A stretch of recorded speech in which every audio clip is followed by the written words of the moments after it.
ನೋಡು, first time ನಿನಗೆ injection ಮಾಡಿಸ್ಬೇಕಂತೇಳಿ ಹಾಸ್ಪಿಟ್ಲಿಗೆ ಕರ್ಕೊಂಡು ಹೋದಾಗ ಎಷ್ಟು ಟೆನ್ಷನ್ನು.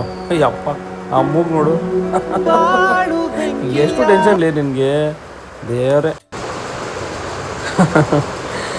ನಾನು ಮತ್ತೆ ಅಮೇರಿಕಕ್ಕೆ ಹೋಗ್ಬೇಕಾದ್ರೆ ನನಗೆ ಅಪ್ಪಿಗೆ ಕೊಟ್ಟ ಕೊನೆಯ ಜೀವ ನೀನೇನೆ.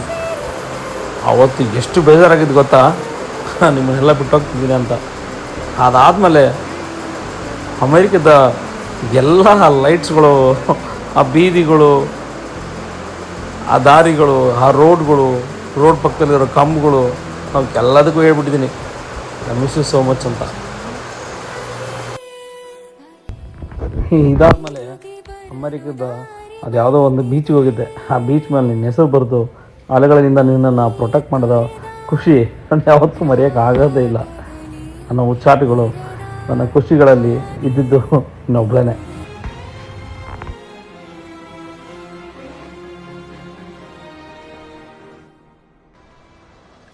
ನಾನೇನು ಒಬ್ಬನೇ ಹೋಗ್ತಾ ಇಲ್ಲ. ನಿಮ್ಮ ಮನಸ್ಸಿನ ಸಣ್ಣ ಪುಟ್ಟ ಪೀಸ್ಗಳನ್ನು ನನ್ನ ಜೊತೆ ತಗೊಂಡು ಹೋಗ್ತಾ ಇದ್ದೀನಿ.